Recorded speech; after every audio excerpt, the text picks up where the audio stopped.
Hello, my name is Brandy Hofer, your host and founder of Color Me Happy, a community podcast and book, all of which I started in my in-home studio whilst in the throes of motherhood. I am an artist, author, educator, and mother to 3 beautiful boys. We live and create together in our in-home studio that is tucked away in the quiet Canadian prairies. Our podcast and community was built to empower and inspire. We chat about everything from motherhood, the art world, business, and health in the most honest and authentic way. It's totally unedited and unfiltered. If you love what we do here, become a part of our free community, Color Me Happy. We have grown the community to support our members with features and interviews. Our link is in the notes. Thank you for being here. I sure do appreciate your time.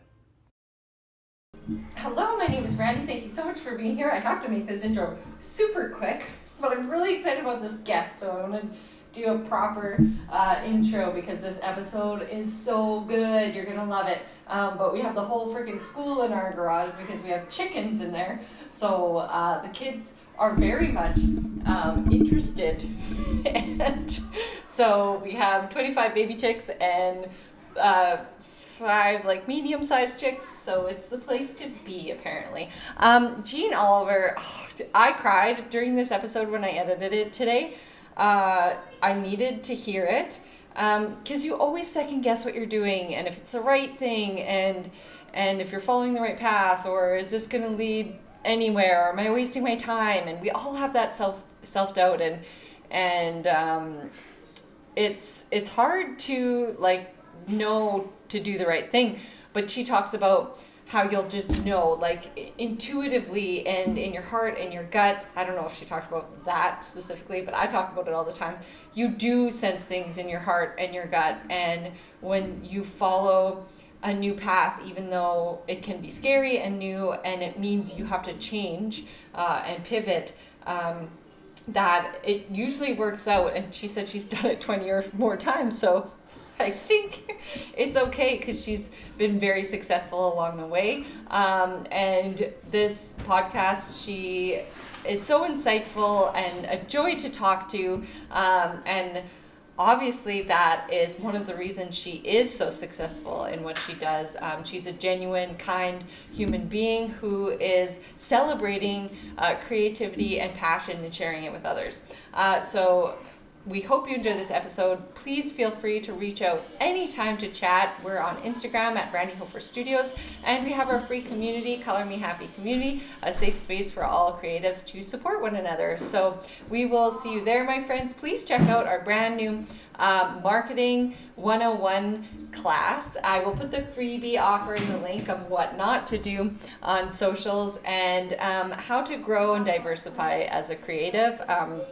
It's really important. There's some new tricks and tips in there, and it's aiming to basically go viral without and getting really great organic reach, and as a good starter into your creative offerings, whether you're selling artwork, selling classes, whatever you're doing, getting eyes on your page, because your social media is basically now they're emptying our food.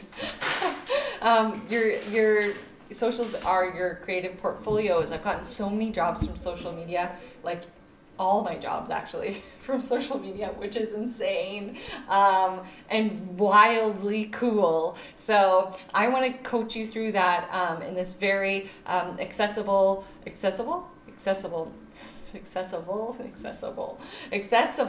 Oh my gosh, I screwed myself up. Accessible mini masterclass on that, because I think everyone can shine with that online portfolio and gain not only collectors, clients, get jobs, but also make genuine, fantastic friendships over time. And Jeanne talked to me because I reached out to her on social media. So that's a perfect example of getting to connect to an amazing woman, mother, creative, who gave me what really great advice about motherhood and creativity and not being afraid to shift. So enjoy this episode and thanks for being here. Can we make 2 pizzas? Sure. Yeah, how are you? How's your week going? Is it busy? Well, we just have a lot to kind of wrap up I leave for Italy for a month.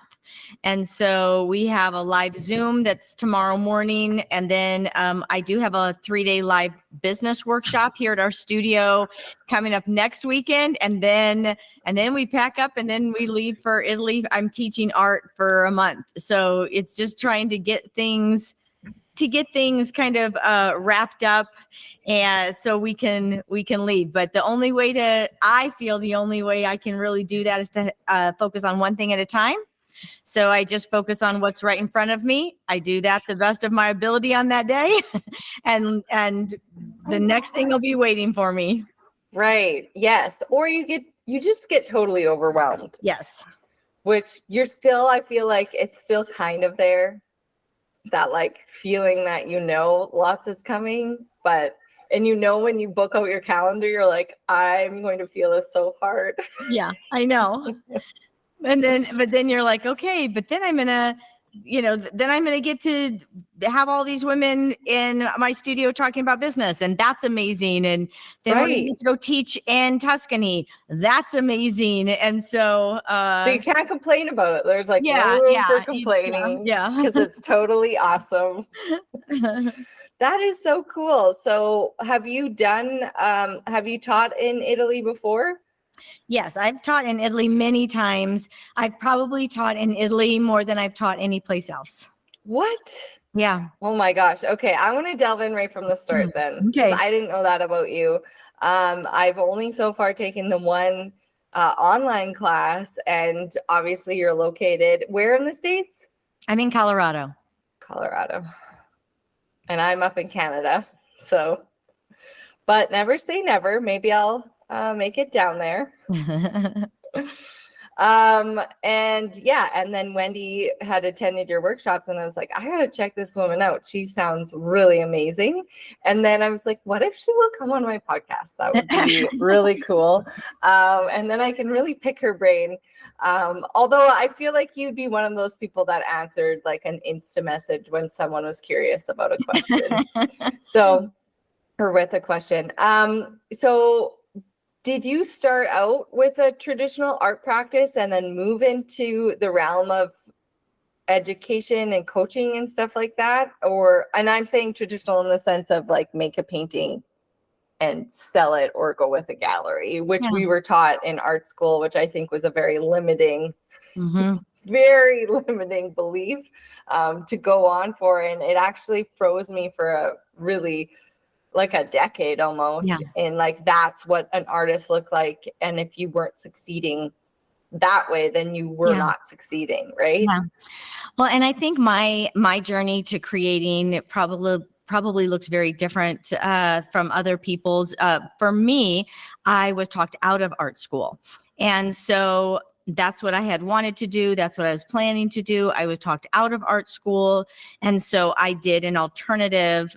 My education after high school was, I went to, and I did, because if you want to go to art school and you don't go to art school, of course, just go for a psychology and history major. That makes perfect sense. And so I was trying to fit like, okay, well, these other people in my life are saying no to not follow this. And so I guess I need to find something that feels approving to other people. And the mistake that I made, which I'd forgiven myself a very long time ago for, was thinking though that them talking me out of that was because I wasn't any good. And I didn't understand for, years later that was really big and brave and bold and different. I'm from a town of 3,000, so they were trying to guide practically. They were trying to guide based upon their own experience and their life success and the community they knew or the circle that they knew. And so often I have to, even now I'm a mom of 3, and to make sure that when I am guiding or encouraging, or if there's things that inside me are like, don't do that, that I stop and think, is that because of me? Is that because of me and what I know of this world, or what I know in my circle? And so that I don't stop my own children from doing the things. You have a lifetime to compromise. The time to not compromise is to follow like the things you're passionate about at 18, 19, 20, like when you are young and you don't have maybe a lot of the responsibilities of this world, you have plenty of time to say, oh, well, I can also do this, and I can put in this, and I can, and you can slowly change things. But, so I went to college for history and psychology. I ended up I worked in DC at a law firm with grassroots campaign work and some other constituent work. And I was going to go to law school. And so I got married, and then we got pregnant with our first child. And the thing is, being a mom is actually what kind of drew me back to my creativity. So for me, it was actually not being in different work settings that it doesn't mean I didn't do well in them. It just wasn't the thing that was as easy as breathing. And I didn't know what that was like since I had left my creativity. So, oh, wow. It's I always like to give an example. My sister was an incredible athlete. And so I also played sports, but I would be like team captain of my basketball team, or I'd be co-captain of my volleyball team. And so I would have leadership within these sport teams, but I had to work like 100 times harder than my sister, because like for me I remember learning layups when I was really young, and remember like just being outside in the dark with the light at the garage over and over and over. And my sister just picked it up right away. And so there are so many things in my life that with lots of intention and lots of work and lots, I could be okay. But creativity was where it was easy, like breathing. It doesn't mean it didn't need to be honed. It doesn't mean it didn't need to be grown, that I didn't need to grow it and get better. It is the thing in my family that people would say, that's to me like my sister playing sports. It was natural. It was a gift. It was, and I kept on trying to find other places that I could do well, because that creativity wasn't getting support or encouragement, if that makes any sense at all. And so it actually resonates very deeply. Yeah.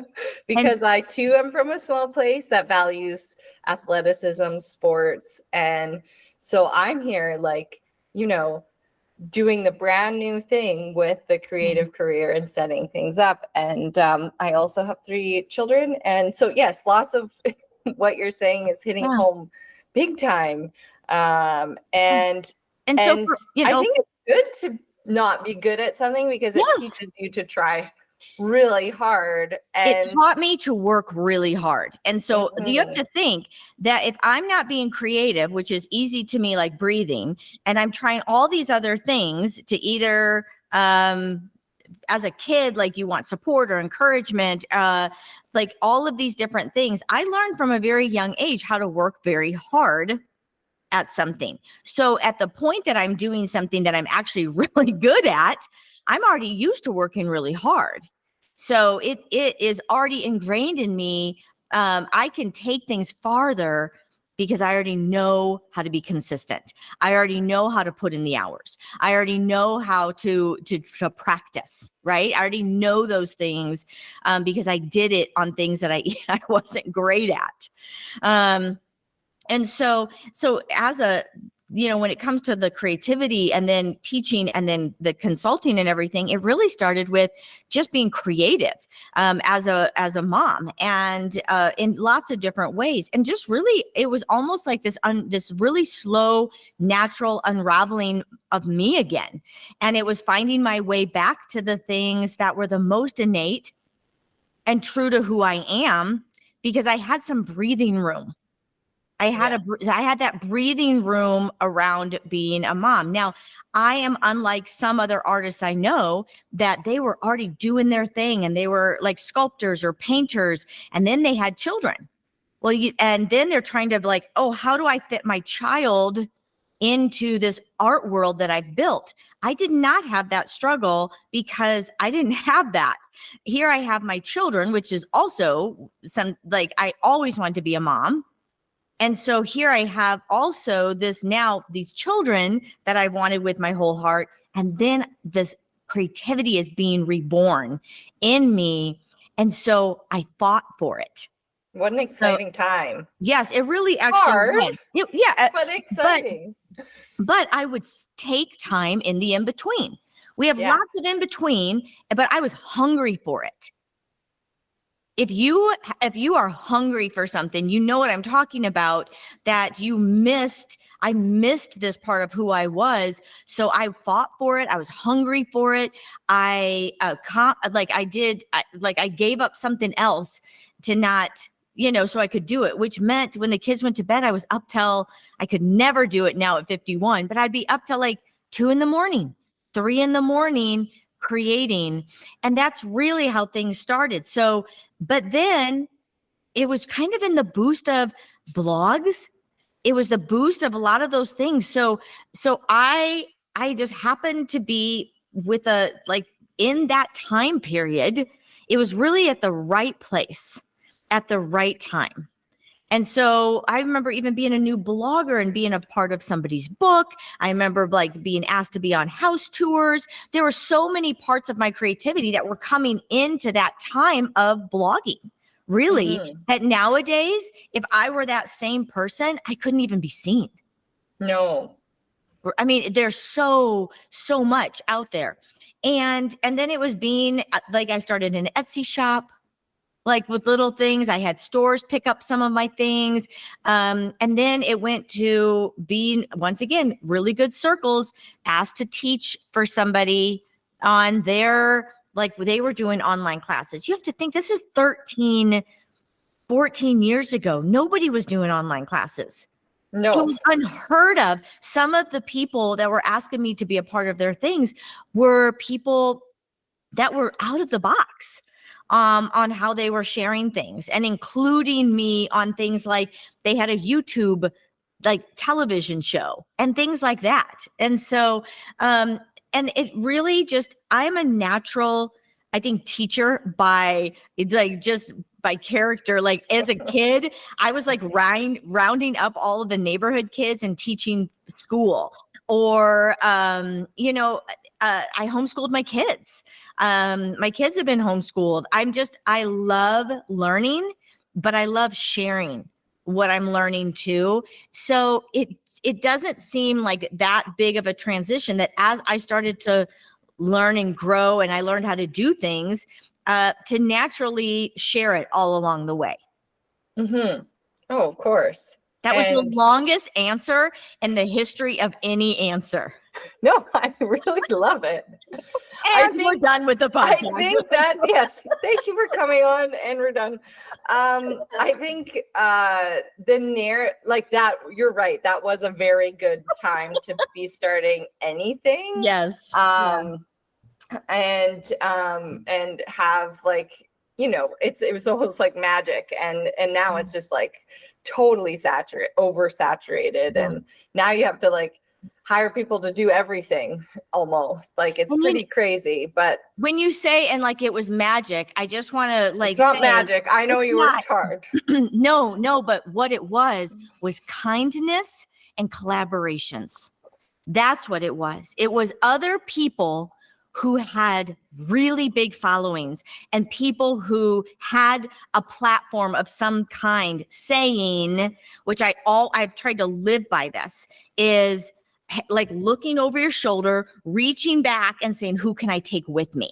Oh, exactly. And that's how I feel like what they did for me. And they were people in a totally different industry than I was even in. It was Christy Tomlinson. She was big in scrapbooking. It was Melody Ross, really big in scrapbooking. and I wasn't even in scrapbooking, and so these were, but then scrapbooking was kind of transitioning to mixed media. And so it was kind of a perfect time there, but it wouldn't have happened without their kindness and their collaboration and taking me along. And that still happens. It happens all the time. It happens all the time. I just would like to encourage people, if you are at a place where you can take people along with you, do it. You're going to never regret kindness and collaboration and taking people along with you and sharing your people with them. Mm-hmm. There's nothing more powerful. No, like that is the why behind most of everything that I do. Yeah.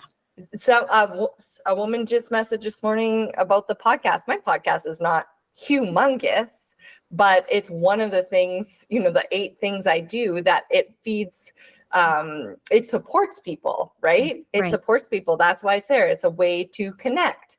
But I'm not, also we can talk about diversifying income and stuff like that, but I'm not dependent solely on my podcast for income. Right. So, but she messaged me this morning and she just huge thank yous and huge, and you're just like, it's just like this beautiful reminder. And so I sent her a voice note and of why we do these things. And there is enough room for everyone to succeed. And a lot of times when you're in the position of experiencing somewhat successful in any area, or I guess success is that like there will be jobs that you will get full, like you will be full of jobs. And then these people who are all around you, you're like, oh, thank you for thinking of me, but I think that Michelle would do a really great job. I'm booked up. I appreciate it so much, right? And then it's just this great kindness is, I wrote a book and there is a chapter and it was all about how kindness is just easier. Yeah. Way easier. Yeah. Yeah. So do you want to talk about, so you very early on kind of almost, you came upon collaboration and it was more of a thing than like was it conscious?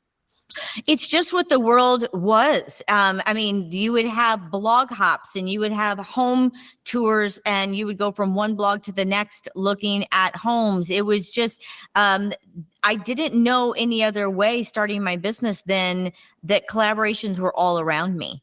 And they were all around me and sometimes not even in areas where my business was. So I only stopped doing this last year, I think, for the first time. So you have to think like this is our 16th year. Our anniversary is coming up in October, our 16th year of running our business.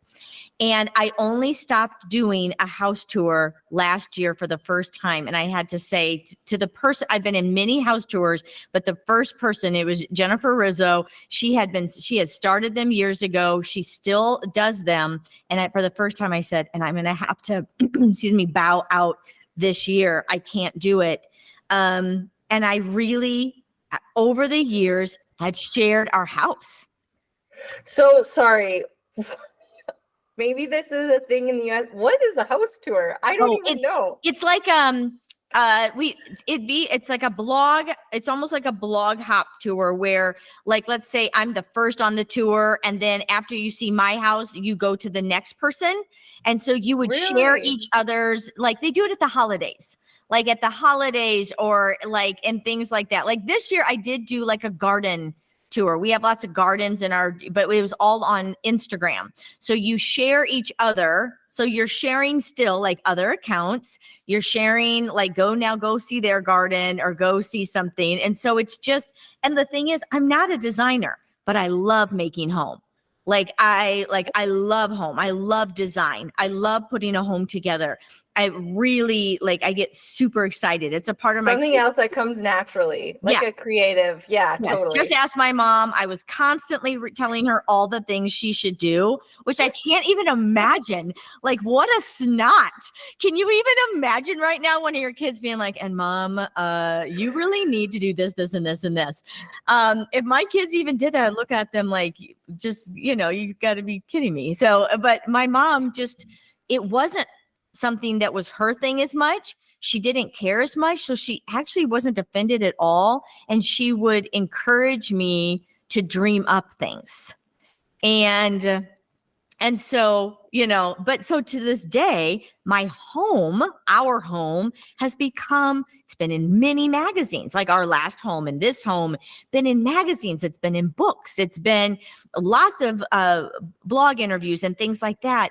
It has nothing to do with actually how we make money, but it has everything to do with how I get out there, how people share me, how people find out about our site. And it's a huge part of my creativity too. So it's a very fun thing to share. Yeah, for sure. And it's like a reflection of you, like how you've created a home. And I feel like as a creative person, it's just like, it just happens so naturally. Yeah. I remember my mom was very cool, but also didn't give a shit. Yeah.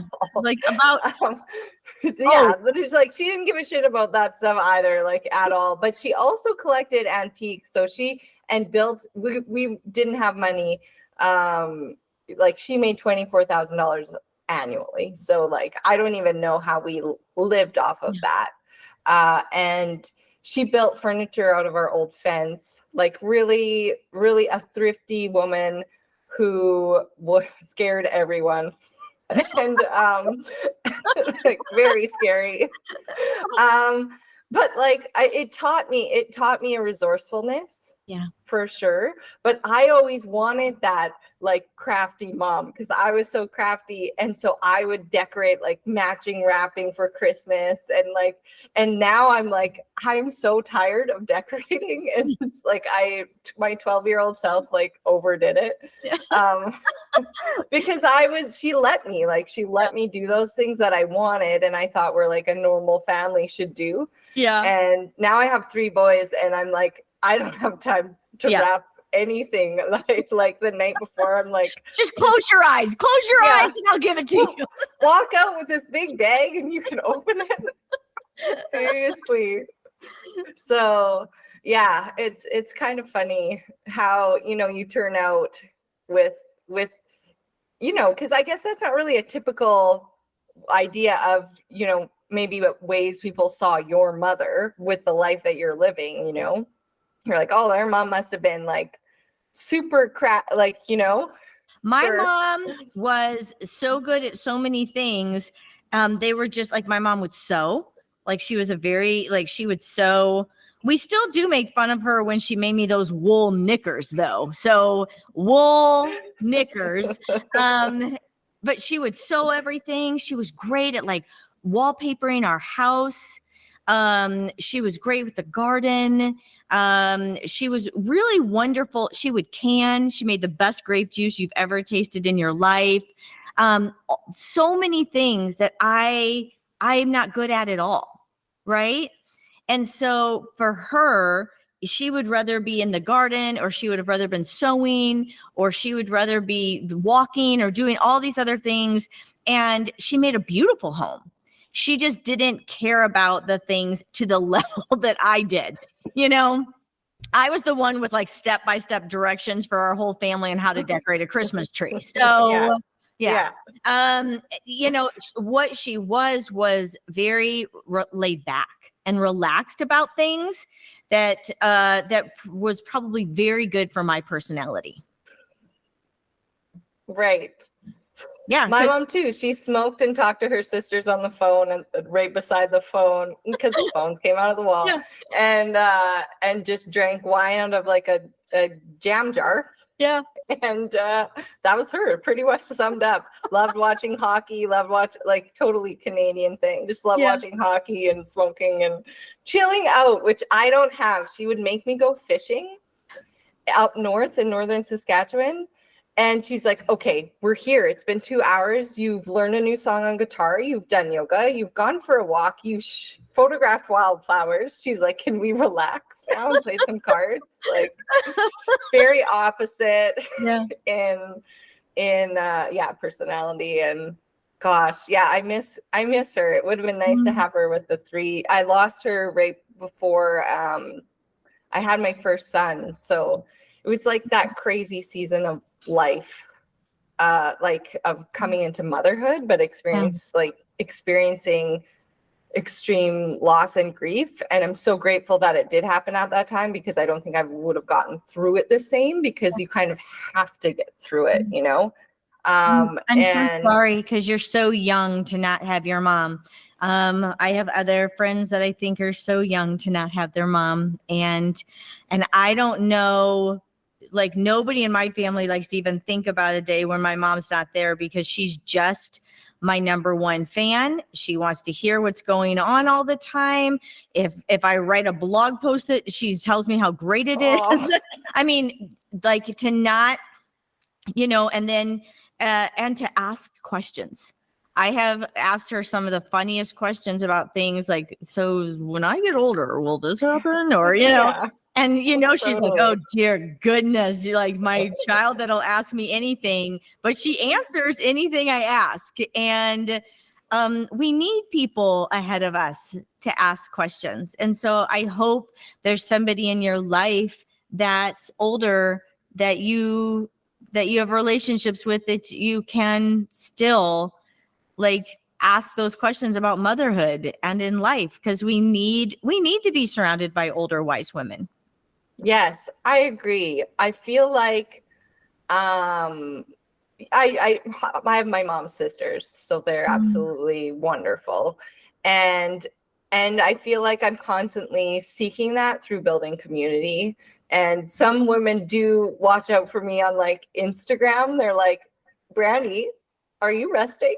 Like I don't think that losing her helped I have a very similar personality to yours, like type A sort of, but also I like to be alone, but I also like to I'm constantly thriving I don't think that helped the whole, like, we don't have enough time in life feeling to accomplish what we can. But isn't that a weird feeling when other people don't feel that? I remember like as a kind of young mom, I remember saying to another mom, do you ever worry that you're not going to go all the places or read all of the books or make all the things or do these things that like there's so much beauty, there's so much adventures, there's so many, and she was like, no. And I was like, I don't think we have anything in common. You're not thinking of something else while words are coming out of your mouth?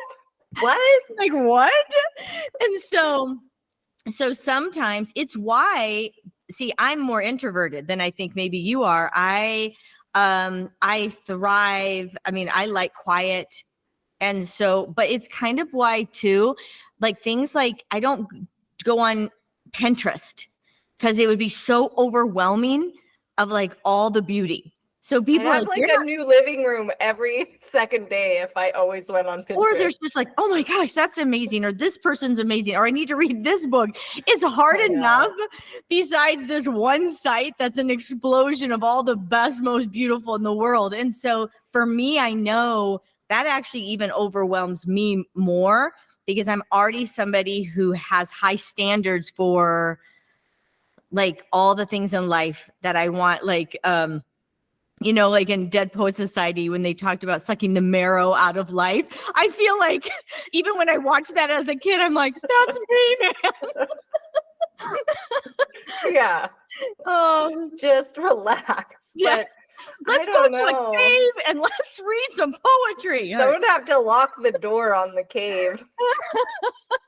It'll chisel your way out. I know. I do have that.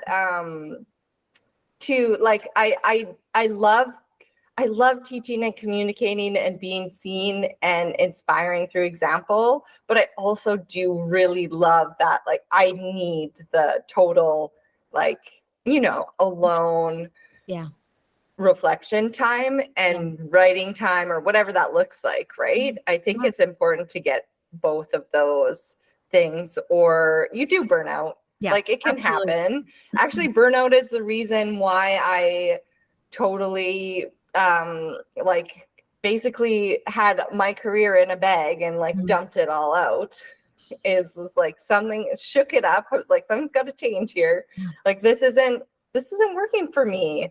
And it's probably not working for a lot of creatives. Like I made 132 originals in 1 year, mostly custom orders. Wow. And my art consultant was like, the year before, she was like, let's focus on custom art. Like that's where it's like, and we don't know what's happening. It was like 2018 or 19 or something.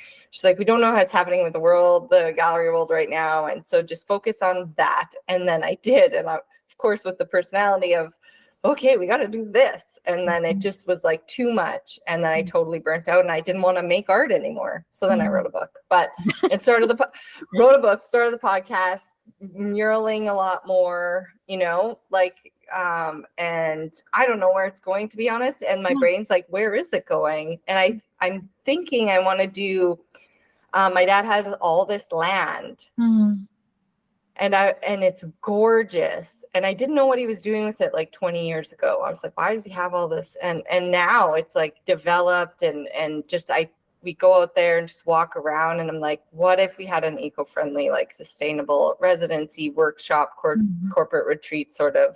So that would be like the 10, 15-year dream. And I like, you're an example of a person who is making that whole, like, it's not just one thing, but you're making it work in a way of live workshops. And then, do you want to talk about your offerings, like, and how it went from, house tours and blogging to having a sustainable creative career?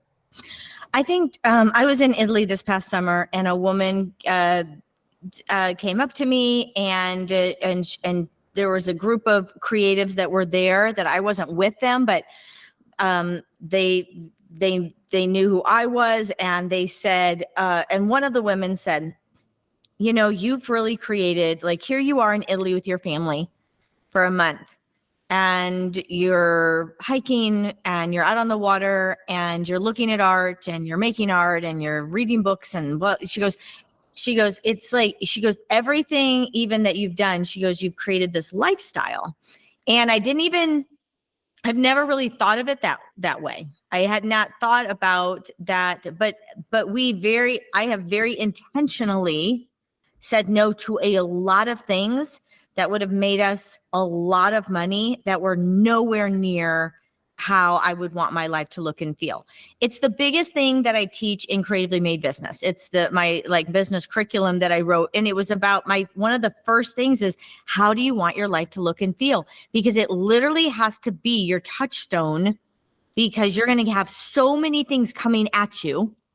And you have to be so clear on how you want your days to look, how you want your time with your family to look, how you want your health and your activity to look, how you want your adventures to look, like every part of your life. How do you want it to look? And I'm not an island. I am married and I have 3 children. So then, like, you have to take in consideration, how does Kelly want his life to look and feel?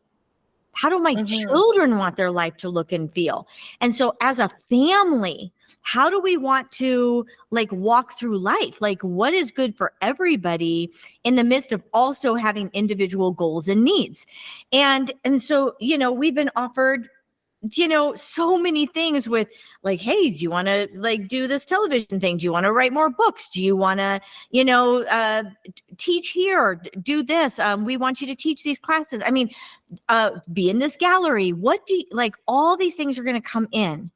And so for me, my first and foremost is like, how do I want my life to look and feel? And that I'm so clear that when something comes to me that's really good, but it's not for me, that I can let it go and let it go freely. I can let it go knowing like that is such a beautiful offering. you know? Right. That's I'm like anxiously inhaling and exhaling. I'm like, and Lewis said, say no. I mean, to me, I'm like, that's Like- amazing. But like, but it's so quick for me now. Like, because somebody reached out not long ago and they're like, I want to connect you with this person. I did my television show with them. I think you and your family, like your business and life, it needs to be a show. And I was like, oh, that's a hard no. Like that's I actually couldn't even that's imagine. not my personality. I am such an introvert. I literally don't leave our property sometimes for a week at a time. My kids might tell you longer than that. Could you imagine holding it together enough to like have cameras in your life? Oh, I couldn't. I would always be at a point of anxiousness and makeup and hair, like fuck makeup and hair. Like that right there is like a no for me. We had a Walmart commercial super hot.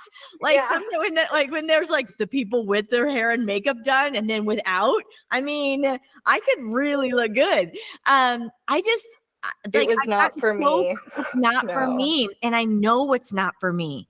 I am 51 years old, but I also knew the things, so many that were not for me when I was younger.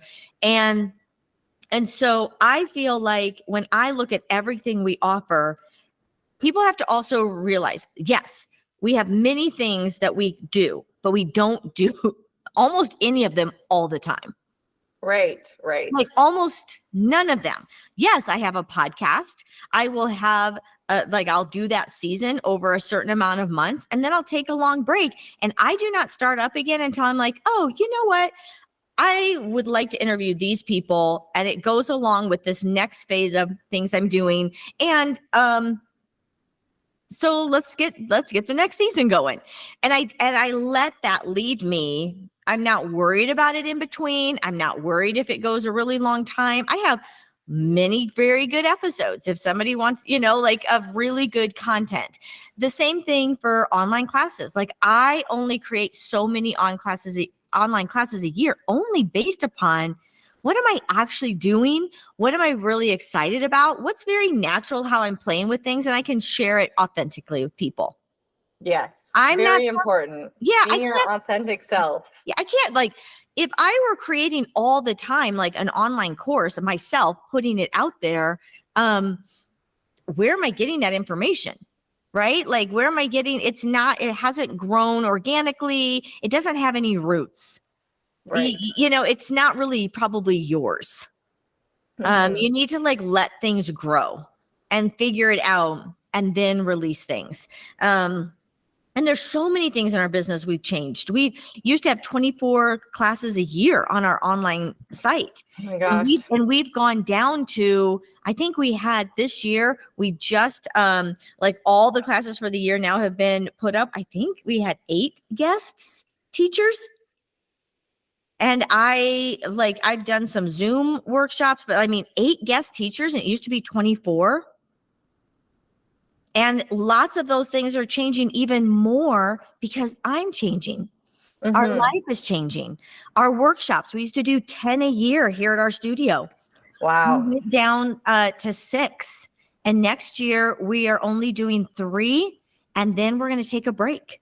We've had thousands of people come to our home and our land and our studio over the last 7.5. By the time that we take a break, it'll be over 8 years, 8.5 years. And it's saying, this feels right.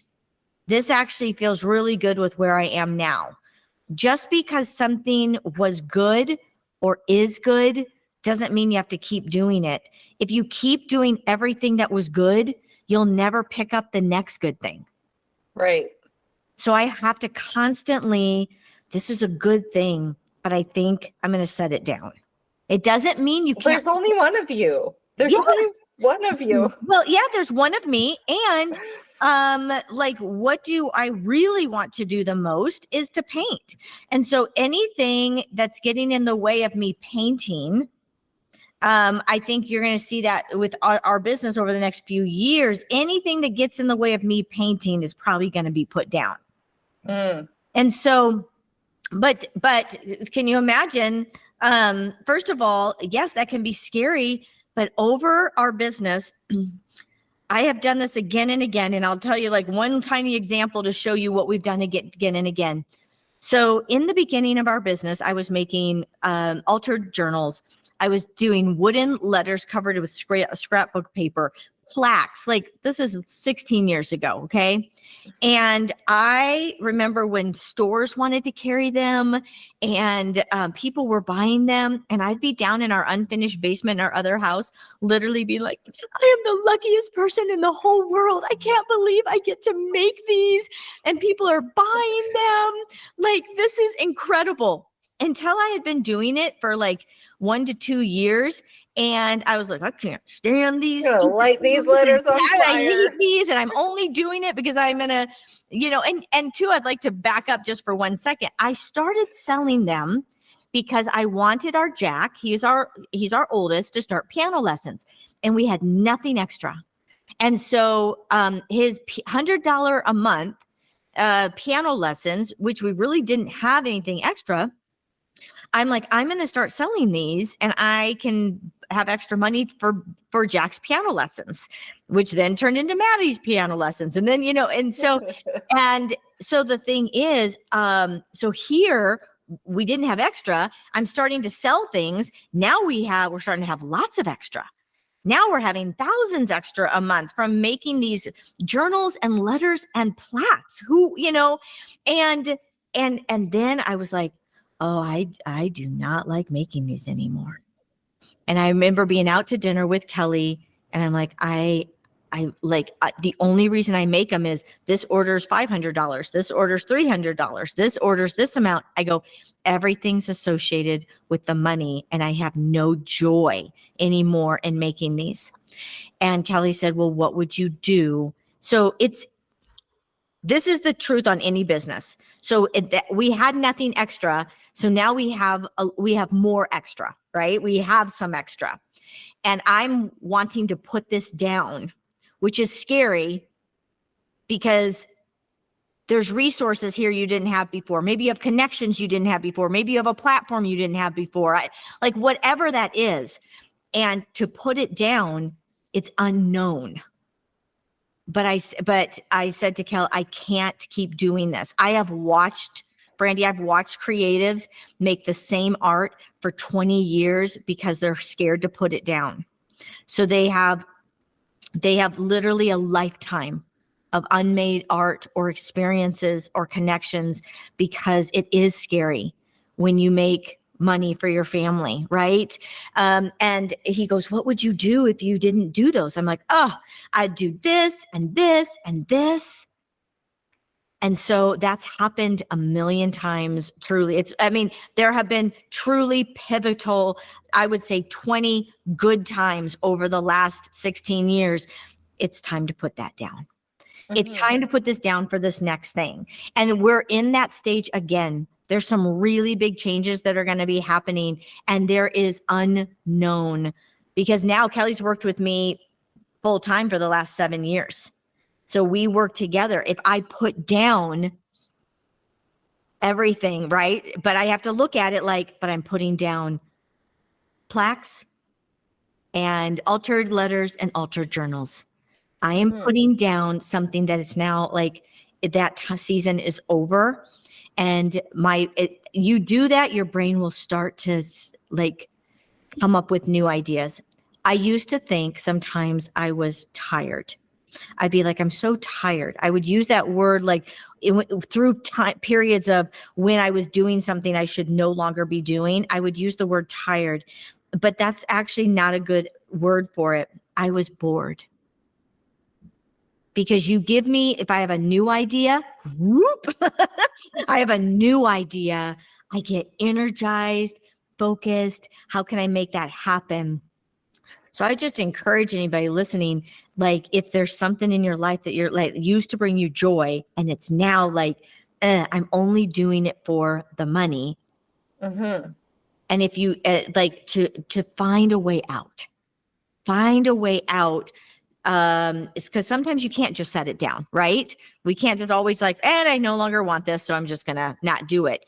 But you can make an exit plan. But I always feel like that's the truest part of yourself saying, It taught you what you needed. Put it down because we're ready to go. Like, Well, I think seasonally in life, like yeah, it's just a natural transition. You'll always have those natural transitional yep, periods. Like I yep. know that I won't, and I talked to an artist the other day, and she's yeah, in her late 50s, I think. I don't want to put a number on it. I don't want to insult Michelle. She's But 35. she's 35, but she said, I don't know if I want to physically make murals anymore, you know? And so like as a mural artist, like I know physically I probably will hit a stage where I don't need to or want to Yeah. go to a festival and Yeah. all the they're physical, they're exhausting. But right now they get me so high, right? Like there's nothing else that, and I just finished a 3,082 square foot mural for Truth and Reconciliation in my Wow. own community. To experience like that was the greatest high for like it, like beyond a baby birthing out of my body, like of my life, to see people feel seen and heard and experience that for the 2-week install time and work hand in hand with the Indigenous community. Like, so yeah, I want to ride that wave. Yeah. But Yeah. I know that I guess for a metaphor, but like that waters will calm in that area at some point, you know? And it'll So, open doors for what's next.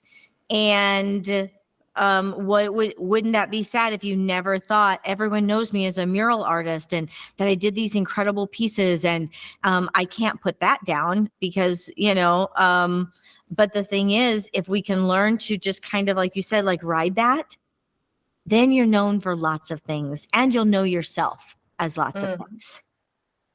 I think you're totally right, and you're touching on an area that I really like to teach people is like what is making your heart sing. And I'm sure you coach and teach and mentor people in that same regard. Like, and it doesn't have to be just one thing specifically. Like you can be an accountant and also love to coin collect in the evenings. Like you don't have to be the one thing, and you always have your passion's always there, and it doesn't always have to look the same.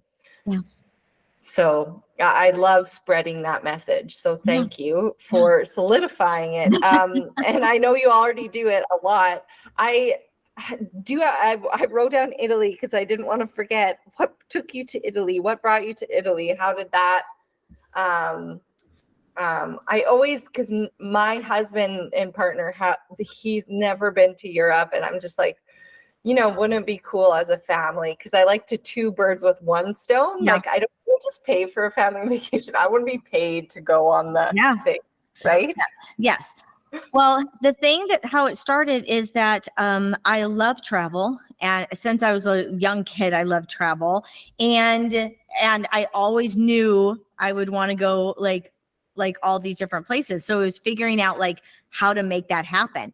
And the first time I ever went to Europe, I was a young mom and I went to France, and I went to Kari Ming's workshop in the south of France. And that really just opened my eyes to, so it was at a chateau. There was art, there was flea markets, there was, good food, long table dinners, great women, great conversations. And so I met actually one of my best friends on that trip. And so she lives in California. I live in Colorado.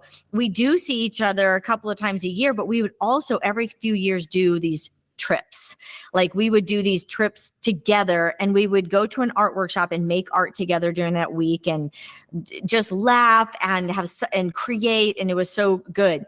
What I was seeing is I would go to these workshops and they would be amazing, but I would leave knowing I might never be to this location again.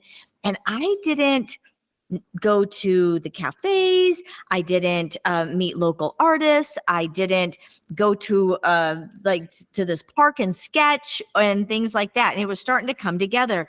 I was in another trip with Kelly in Paris, and we were in the Tuileries. And I just said, if I were by myself right now, I would just want to sit and I would just want to write, and I just want to sketch, and I would want to like bring out my watercolors, and and Kelly's like, go ahead, you should do that. I'm like, I'm not going to just like, hey, why don't you sit over there with your iPhone, your phone, and just wait for me. I said, thank you. I appreciate that. I know you mean it. I'm just not, it's not going to feel the same. And that's when I said to Kel, I really want to start something called the Living Studio, art walks around the world, like city art walks. And that's kind of what started like the international trips under the Living Studio.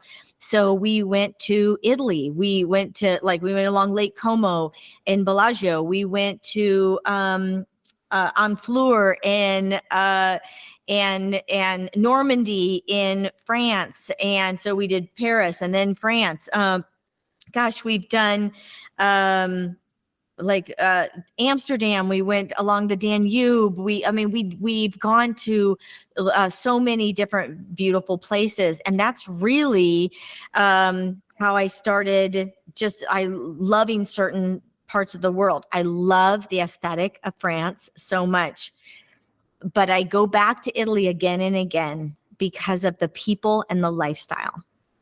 But I love like the aesthetic of Paris. I love the art in Paris. Yeah. Yes.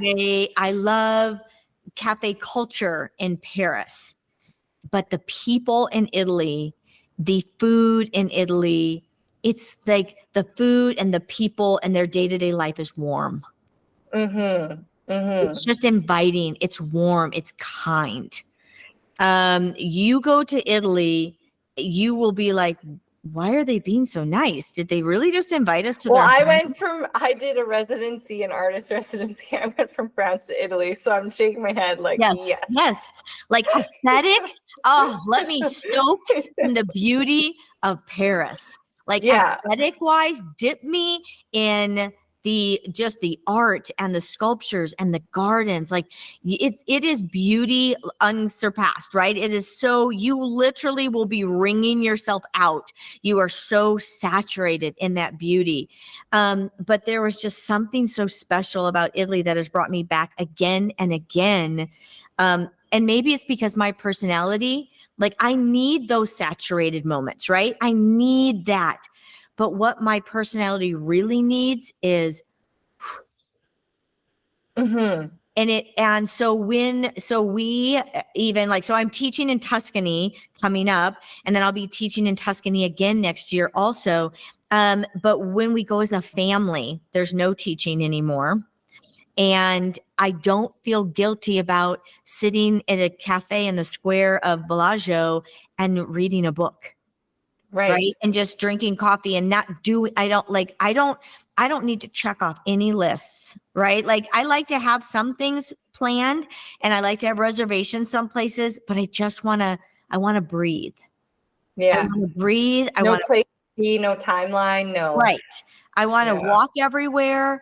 I want to know what time it is by the bells ringing at the churches. I want to have a book in my bag. I want to have a few art supplies. I just want to, like, if I want to open that gate and go into that garden, like I can. And there feels to me in any place I've ever been is permission to do that in Italy. Oh, wow. Is to just be present. Their love of family is so big. Their love of life and family and a community is so big that it's why they're closed like on certain days. It's why their afternoons they are closed. There was a landslide while we were there that closed one of the trains. And in America, that would have been opened within 24 hours. And we're like, yeah, when's that train going to open? They're like, yeah, it's probably going to be like 3 months. And I'm like, but that is the opposite side of why it feels so good. Because they're like, we'll get to it. No biggie. They don't. When I talk to our friends in Italy now, they'll be like, we don't understand fast culture. We don't understand. Why would you walk around? I mean, this isn't me, but like in America, people have big Starbucks and they'll be walking around all day with their big coffee. And they're like, I don't understand. Why is everything, why? Like, why would you not want to sit down and drink it right there and talk to people? And I've also learned some things about myself. I am introverted and I spend a lot of time like on our property and alone. And our son Jack is so good about, like, we'll be in a cafe in Bellagio, for example, and he'll say something to somebody like, "Oh, I love your camera. I'll do you like I also photograph," and they'll start a conversation, oftentimes using Google Translate, because our Italian isn't that great, right? And he will be uncomfortable in conversation to make connection. And he's just taught me over and over again, like, it's like, to connect with people, to have laughter with people, to know people, it means like maybe it's going to be a little awkward. And maybe, but Is he your third? he's my first. First. Okay. And Interesting. he says, because he did this over and over when we were in Italy this past summer, and he does it all the time. I mean, we were on a big bike ride 2 summers ago in Italy, and he went out of his way to connect with our guide, and a lot of it was through Google Translate. And it really, like, it was like a seed planted in me, because we have connections only like when we go to Bellagio, we have connections with people that are happy to see us if we can get uncomfortable. Right. If we are not, if we're willing to put ourselves out there and maybe not say something perfectly, go to Google Translate if you have to, keep in touch with people. Like, do you know what like, we have to be okay that we're going to flounder a little bit. I think that's what traveling teaches you. Yes. Is stepping out of your comfort Yes. zone. Yep. And I only learned that traveling. So I was part of another artist project in Montreal, and I won't get into it because we're out of time, but I had to go alone, and a lot of that is uncomfortable, but I was, I don't know, in my early 20s, and it was it was a pivotal moment for me in life. Mm-hmm. Like, to experience being alone, being scared. Yeah. And then a few months later, I went to France and did the same, very, very scared. And yes, I arrived in the afternoon and everything was shut down. So I didn't know where I was going. I feel like as adults, we can build our lives, me included, to be very safe. Morning to night, to do the things we love to do, to not ever have to be out of our comfort zone. As kids, we were constantly out of our comfort zones, right? People were the boss of you. You had to go here. You had to do this. You had to be in school. Your whole life was constantly a new something. Well, the thing that's like, you can still do that as an adult. Like, because we need to get out of our comfort zones. We need to go on trips. We need to go to live art workshops, not just online classes where it feels safe. We need to know that we are going to fall on our faces and it's going to be okay. Mm-hmm. Because I've watched so many people when I've led like live workshops in our studio, but also out of the country, that people need to know, like, hey, just so you know, you're feeling a lot right now because it's not your schedule. These aren't people you know. It's a different eating. You're going all these places all day long. Maybe you're going to be more tired. Like, you're making art or you're doing these things. The language might be different. It brings up all of this stuff, which can sometimes bring out ugliness in us. Totally. Because some people are going to be like, okay, whoo, like, I am not feeling like myself. I'm in it, like, and then if we don't recognize why we feel this way, you can be short with people, or maybe you start complaining about things, or there's a million things. It means we're not used to not having control over everything. And that's why I think it's good as adults, put yourself in situations where you're not, because it's to your benefit. It's a benefit to me. It's a benefit to you. It's a benefit to everyone. The older we get, the more we just do what we like to do, instead of like going a little bit more with the flow. And that you're able to be a person. We don't want to be like 90 years old and complainers. No, right? it's like you're giving up on living and learning, right? Yes. So like be you should be uncomfortable. constantly learning and Be growing. uncomfortable. Put yourself in situations where, you might not fail. I mean, like, might not succeed. Like, it's okay. Yeah. It's literally a good thing for you not to be good at every single thing you do. It's okay. Like, it's hard, I know, but you're going to I'm literally creating a post around that right now. Yeah.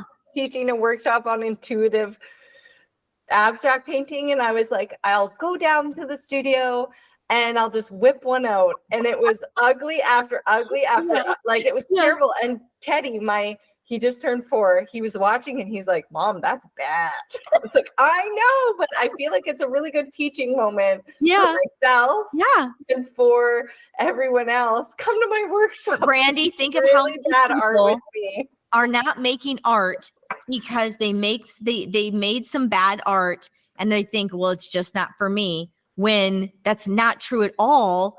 Like, every single thing you do, it's not the first time. It's not great. It takes practice and showing up and a lot of bad things to make something good. And we have a world of creative people not creating because they're afraid that they're going to make something ugly, forgetting that it will lead them to make something beautiful.